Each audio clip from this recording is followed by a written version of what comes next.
हाथ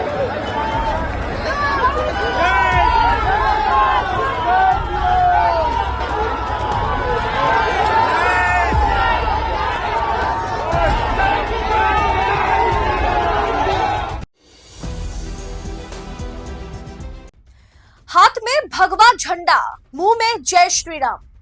मेसी के कार्यक्रम में बीजेपी गुंडों ने तांडव मचाया। शो छोड़कर निकलने पर मजबूर हो गए लियोनेल मेसी और ममता बनर्जी को सरेआम माफी मांगनी पड़ी। बताऊंगी क्या कुछ हुआ है कोलकाता सॉल्ट लेक स्टेडियम में, तो आखिर तक वीडियो में बने रहे। नमस्कार, मैं हूं आपके साथ अदिति और आप 4 PM न्यूज नेटवर्क देख रहे हैं। दोस्तों, फुटबॉलर मेसी के कार्यक्रम में भाजपाई गुंडों ने ऐसा तांडव मचाया, जिस तरह की तोड़फोड़ करी कि लियोनेल मेसी को शो छोड़कर बीच शो में वो शो छोड़कर भागना पड़ गया या उन्हें वहां से वापस जाने के लिए कह दिया गया। दरअसल ममता बनर्जी को भी फुटबॉलर मेसी से सरेआम माफी मांगनी पड़ी।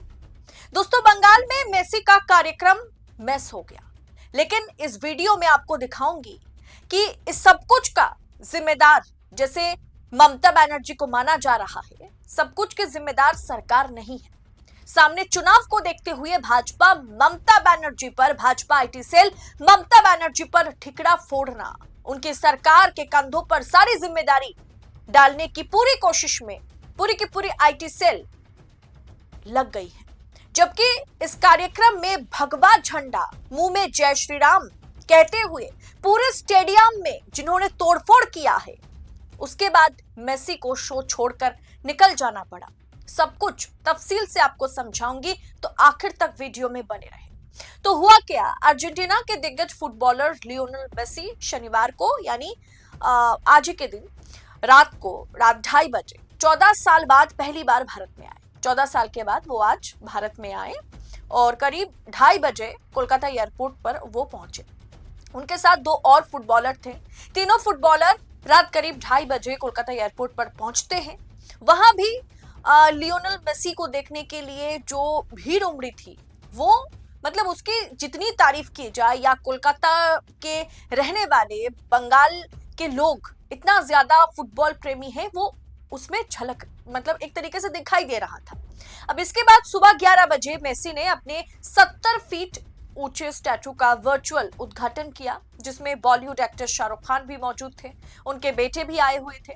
कार्यक्रम के बाद सभी सॉल्ट लेक स्टेडियम पहुंचते हैं, जहां उन्होंने फैंस से मुलाकात की। हालांकि तीनों खिलाड़ी करीब 22 मिनट बाद वहां से निकल गए। निकलने पर मजबूर हो गए, वहां से उन्हें एग्जिट करा दिया गया। इससे नाराज फैंस ने स्टेडियम में हंगामा मचाना शुरू कर दिया। स्टैंड से बोतलें, कुर्सियां फेंकनी शुरू कर दी। लेकिन यह सब कुछ किसने किया और कैसे हुआ, वो समझ लेना जरूरी है। दोस्तों, जाहिर सी बात है, फैंस के साथ जो हुआ है वो गलत हुआ है। बहुत मतलब जब इस तरह के कार्यक्रम या शो को ऑर्गेनाइज किया जाता है, इवेंट को ऑर्गेनाइज किया जाता है, तो उसके हर चीज की बारीकी से नजर रखने की जरूरत होती है। जो कोलकाता सॉल्ट लेक में हुआ, उसके चलते पब्लिक जो 15,000, 20,000, 40,000, 30,000 टिकट पर खर्च करके लियोनेल मेसी को देखने पहुंचे थे, उनके साथ वाकई बहुत बुरा हुआ। दरअसल हुआ क्या, जब वो लियोनेल मेसी जो है, वो जब मैदान में खड़े थे या जो इवेंट में वो खड़े थे, स्टेज पर खड़े थे, तो उनके साथ सारे वीआईपी भी मौजूद थे। कई वीआईपी मौजूद थे, जिसमें पश्चिम बंगाल के स्पोर्ट्स मिनिस्टर जो हैं वो भी मौजूद थे। उन्हें भी इनवाइट किया गया था, क्योंकि दरअसल ये एक प्राइवेट इवेंट था। ये कोई सरकारी इवेंट नहीं है कि आप ममता बनर्जी पर ठिकरा फोड़ देंगे, है ना, सरकार पर ठिकरा फोड़ेंगे। ये प्योर एक प्राइवेट इवेंट था, और इस प्राइवेट एजेंसी ने इससे पहले भी ऐसे तरह मतलब इस तरह के इवेंट्स को ऑर्गेनाइज किया है। तो जब इस प्राइवेट एजेंसी ने एक प्राइवेट इवेंट को रखा, वहां स्पोर्ट्स मिनिस्टर भी इनवाइटेड थे, कुछ हीरो हीरोइन भी मौजूद थी, मतलब मौजूद थे हीरो और हीरोइन जो पश्चिम बंगाल के कथित तौर पर अभिनेता हैं, वो भी मौजूद थे। इसमें क्या हुआ कि मेसी को लोग देख नहीं पा रहे थे, फैंस जो थे वो मेसी को देख नहीं पा रहे थे। ये सारे मिनिस्टर्स या फिर जो भी और भी वीआईपी लोग इनवाइटेड थे, ये मेसी को घेर के रखे थे। उनसे सेल्फी खिंचवा रहे थे, उनसे बातचीत कर रहे थे, हैंडशेक कर रहे थे। इससे क्या हुआ, जो फैंस इतना पैसा खर्चा करके मेसी को देखने आए थे वो मेसी को देख नहीं पाए। तो जाहिर सी बात है उनके अंदर गुस्सा फूटा, वो चिल्लाने लगे, गुस्सा करने लगे। अब आपदा में अवसर ढूंढना तो कोई भाजपा वालों से सीखे, कोई भगवा वालों से सीखे। सामने इलेक्शन है, चुनाव है, तो यहां एक और खेला खेला गया। क्या हुआ कि फैंस नाराज होने लगे। आपदा में अवसर ढूंढकर कुछ लोग भगवा झंडा और जय श्री राम के स्लोगन के साथ मैदान में उतर गए और उसके पीछे पीछे भीड़ भी मैदान में उतर गई। अब ऐसी वैसी बातें मैं नहीं कर रही हूं, अब वीडियो देख रहे होंगे, ये वीडियो एएनआई की है, मतलब ये फुटेज जो है वो एएनआई ने पब्लिश किया है और वहां पर आप देख रहे हैं कि भगवा झंडा पकड़े हुए उन्मादी भीड़ जो है वो मैदान में है। उन्होंने तोड़फोड़ करी, उन्होंने चेयर पटकना शुरू कर दिया, जबकि इस प्रोग्राम के साथ ममता सरकार का कोई संबंध, कोई कनेक्शन नहीं है। ये प्योरली एक प्राइवेट ऑर्गेनाइज्ड इवेंट था। इस पर टीएमसी स्पोक्स पर्सन और युवा चेहरा जिन्होंने 2021 में पश्चिम बंगाल चुनाव में खेला होबे, वो जो गाना था, वो जो स्लोगन था, उसे उन्होंने लिखा था। तो खेला होबे के राइटर और पश्चिम बंगाल टीएमसी के बहुत ही चर्चित जाने माने युवा नेता देवांशु भट्टाचार्य ने एक वीडियो शेयर किया। उस वीडियो में उन्होंने इस पूरे कार्यक्रम को, पूरे प्रोग्राम को किस तरीके से लोगों के सामने रखा कि हुआ क्या था और यहाँ पर सरकार की क्या इसमें जिम्मेदारी हो सकती थी, इस पर उन्होंने क्या कुछ कहा। आप उनको एक बार सुनिए, आप बेहतरीन तरीके से समझ जाएंगे कि टीएमसी का पक्ष क्या है। सॉल्ट लेक स्टेडियम में जो दुखद घटना घटा उसके साथ स्टेट गवर्नमेंट या फिर टीएमसी का कोई भी कनेक्शन नहीं है। उसका पूरा का पूरा जिम्मेदारी जो इवेंट ऑर्गेनाइजर कंपनी है उनका है, क्योंकि ये एक प्राइवेट प्रोग्राम था। स्टेट के क्रीड़ा मंत्री, स्टेट का जो स्पोर्ट्स मिनिस्टर है अरूप विश्वास, वो वहां पर उपस्थित हुए थे एज ए गेस्ट। उनको भी इनवाइट किया गया था और 5 लोगों की तरह। तीसरी बात है, राज्य की माननीय मुख्यमंत्री ममता बनर्जी की तरफ से ये पूरा घटना को लेकर दुख जताया गया है। उन्होंने एक कमेटी का भी फॉर्मेशन किया है जो पूरा घटना को लेकर इन्वेस्टिगेशन करेगी और आगे ऐसा कोई घटना ना घटे इसके लिए भी सजेस्ट करेगी स्टेट गवर्नमेंट को।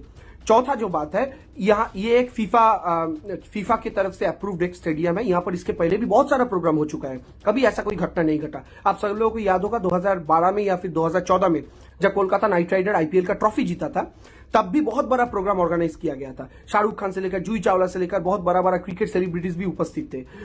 ईडन गार्डन में हुआ था, इसके पहले भी युवा भारती क्रीड़ांगन में, सॉल्ट लेक स्टेडियम में बहुत सारा प्रोग्राम ऐसे हुआ था, लेकिन कभी भी ऐसा कोई मिस हैपनिंग नहीं हुआ था। इधर में हम आज देखे वीडियो सामने आया है कि भगवा झंडा लेकर मुंह में जय श्री राम स्लोगन देते हुए कुछ लोग वहां पर उपस्थित थे, जो चेयर तोड़ रहे थे, जो स्पीकर तोड़ रहे थे, जो बॉक्स तोड़ रहे थे। ये लोग कौन लोग थे? हम एडमिनिस्ट्रेशन से रिक्वेस्ट करेंगे कि इन सब कुछ को भी जो इन्वेस्टिगेशन है उसके अंडर में लाना जरूरी है। अब दोस्तों इतना ही नहीं, बिना पॉलिटिक्स खेले, बिना पॉलिटिकल बयानबाजी करे ममता बनर्जी ने ऐसी घटना घटते समय पूरे मेस की जिम्मेदारी, मतलब मेसी के कार्यक्रम में जो मेस हुआ उसकी पूरी की पूरी जिम्मेदारी उन्होंने अपने कंधों पर ले ली है और सार्वजनिक मंच पर मेसी से उन्होंने माफी भी मांगी है। उन्होंने क्या ट्वीट किया कि सॉल्ट लेक स्टेडियम में हुई कुप्रबंधन की घटना से मैं अत्यंत व्यथित हूं, दुख में हूं और मैं स्तब्ध हूं। I am shocked. मैं हजारों खेल प्रेमियों और प्रशंसकों के साथ स्टेडियम में जा रही थी जो अपने पसंदीदा फुटबॉलर लियोनेल मेसी की एक झलक पाने के लिए वहां एकत्रित हुए थे। मैं भी वहां पहुंचने वाली थी। इस दुर्भाग्यपूर्ण घटना के लिए मैं मेसी के साथ साथ सभी खेल प्रेमियों और उनके प्रशंसकों से हार्दिक क्षमा मांगती हूँ।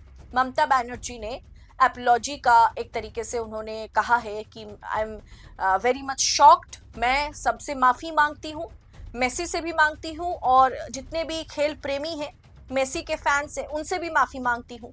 मैं न्यायमूर्ति रिटायर्ड जस्टिस आशीष कुमार रॉय की अध्यक्षता में एक जांच कमेटी का गठन कर रही हूँ, जिसमें गृह और तमाम मामलों के विभाग के मुख्य सचिव और अतिरिक्त मुख्य सचिव सदस्य होंगे, रिटायर्ड जज होंगे। ये कमेटी घटना की विस्तृत जांच करेगी, जिम्मेदारी तय करेगी और भविष्य में ऐसी घटनाओं को रोकने के लिए उपाय सुझाएगी। एक बार फिर मैं सभी खेल प्रेमियों से अपनी हार्दिक क्षमा मांगती हूँ। दोस्तों, ममता बनर्जी या उनकी सरकार वाकई इस जिम्मेदारी से बच नहीं सकती थी और उन्होंने बचने का प्रयास भी नहीं किया।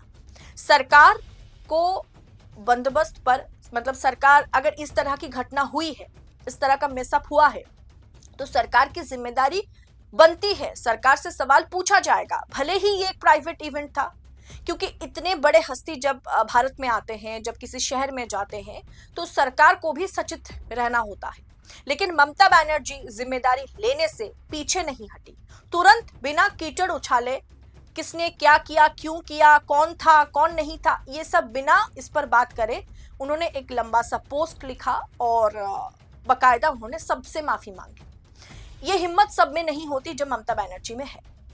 जांच इस भगवा झंडा लेकर के मैदान में उतरे राजनीतिक इस शख्स पर भी होनी चाहिए, इस झुंड पर भी जांच बिठानी चाहिए और इसकी भी जांच होनी चाहिए। अगर इस तरीके की हरकत, इस तरह की एक्टिविटी की, क्या आपको नहीं लगता जांच होनी चाहिए, जो आज सॉल्ट लेक स्टेडियम में लियोनेल मेसी के कार्यक्रम में हुआ। फिलहाल दोस्तों, इस पूरा क्या कुछ हुआ, पूरा का पूरा घटनाक्रम जो है उसको मैंने आपके सामने रखा है। अब आप भी हमें बता सकते हैं सब कुछ देखने के बाद कि इस सब कुछ के जिम्मेदार आप किसे मानेंगे। क्या इस तरीके के कार्यक्रम में भगवा झंडा लहराते हुए, जय श्री राम के नारे लगाते हुए तोड़फोड़ करना, क्या अंतर्राष्ट्रीय पटल पर भारत की छवि को धूमिल नहीं करता? आप अपनी राय कमेंट बॉक्स में बताइएगा। ऐसी तमाम खबरों को यूं ही पड़ताल के साथ पाने के लिए 4 PM न्यूज नेटवर्क के साथ बने रहे। मुझे दीजिए इजाजत। बहुत बहुत शुक्रिया आप सभी का। जय हिंद, जय भारत।